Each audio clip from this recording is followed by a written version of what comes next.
most people's strength is accompanied by a weakness that is their blind side. People have an obvious weakness that you don't have to be around people too long to guess what some of their weaknesses are.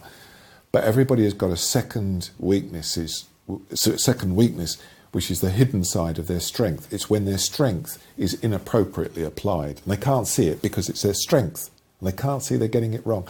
Now that typifies itself in this industry, which has a strength in managing risk and being very cautious.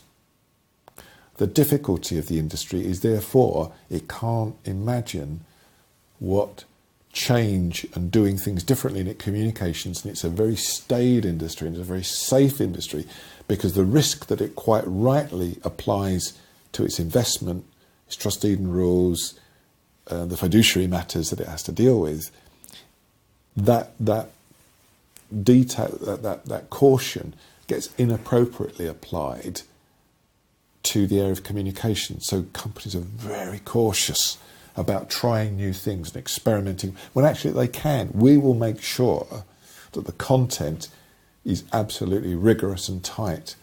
But I get very frustrated with the industry at the snail's pace that it crawls along at and its unwillingness to try and to test new ideas.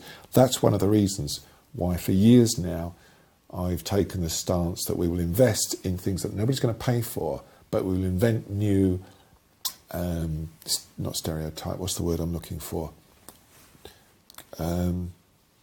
Solutions in a format that nobody's paid us to do, but we'll say, for instance, that's what it could look like. And then when people say that, I say, oh, right, now I get it. Could you do something like this?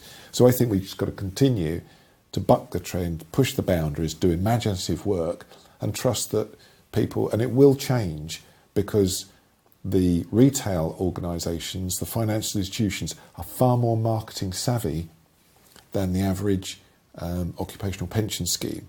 And as things get outsourced, increasingly it will be driven ultimately by the creativity of the financial institutions who, when they're trying to win business or they're up against other financial institutions, the differentiator will be how creative they are in their communications. It's not happening yet. It's a couple of years out.